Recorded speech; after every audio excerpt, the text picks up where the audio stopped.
सणासुदीला डाळीचे वाढलेले भाव आटोक्यात ठेवण्यासाठी केंद्र सरकारने परवानाधारक, अन्न प्रक्रियाधारक, आयातदार, निर्यातदार साठ्याच्या मर्यादा ठरवून दिल्या आहेत। त्यामुळे साठेबाजी करणाऱ्या व्यापाऱ्यांवर धडक कारवाईचे आदेश राज्यांना देण्यात आले आहेत। सणासुदीला डाळीचे वाढलेले भाव आटोक्यात ठेवण्यासाठी केंद्र सरकारने परवानाधारक, अन्न प्रक्रियाधारक, आयातदार, निर्यातदारांना साठ्याच्या मर्यादा ठरवून दिल्या आहेत।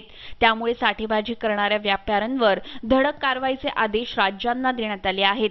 डाळीची उपलब्धता वाढावी यासाठी सरकारने जीवनावश्यक वस्तू कायदा 1955 अनुसार आदेश काढून डाळीच्या साठेबाजीला मर्यादा घातली आहे।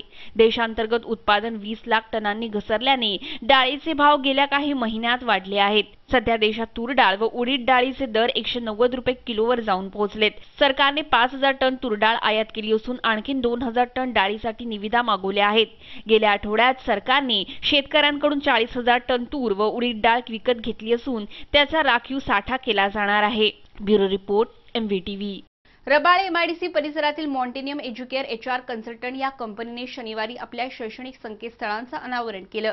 या कंपनीमार्फत जगाच्या कानाकोपऱ्यात शिक्षण घेणाऱ्या विद्यार्थ्यांना शिक्षणासाठी मदत केली जाते।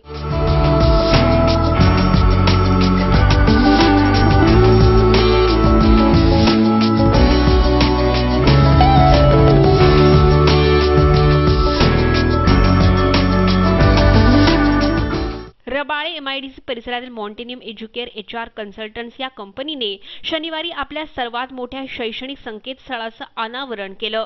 या कंपनीचे मुख्यालय नवी मुंबईत असून जगातील कानाकोपऱ्यात शिक्षण घेणाऱ्या विद्यार्थ्यांना शिक्षणासाठी मदत केली जाते।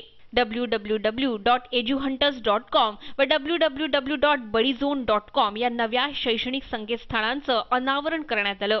या प्रसंगी नवी मुंबई महानगरपालिकेचे विरोधी पक्षनेता विजय चौगुले उपस्थित होते। या संस्थेमार्फत विद्यार्थ्यांना शिक्षणासाठी अल्पदरात कर्ज उपलब्ध करण्यात येतं, अशी माहिती या कंपनीच्या CEO महालक्ष्मी मालथू यांनी दिली। आमच्या याच्यामध्ये आम्ही एक महत्त्वपूर्ण हे केलंय जे प्रिपरेटरी एक मागतात तुम्हाला कॅनडा, ऑस्ट्रेलिया वगैरे US मध्ये जे GMAT, IELTS, TOEFL वगैरे जे इकडे तुम्ही बाहेर गेला वगैरे ते प्रिपरेटरी कोचिंग घ्यायला ते खूप महाग असतात, 7,000 15,000। तेच आम्ही आमच्या वेब पोर्टल मध्ये ते पण वेबिनार थ्रू देणार आहे। This is a very unique website. If you go to see, as far as overseas education is concerned, it is very different from all the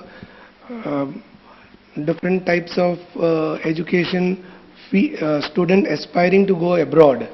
Basically, it is a one-stop destination or all facility under one roof. You can say that.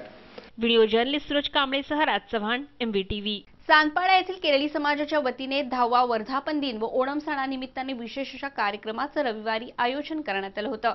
या प्रसंगी आमदार मंदाताई म्हात्रे यांनी उपस्थित राहून केरळी समाजाच्या संस्कृती व परंपरेचं कौतुक केलं।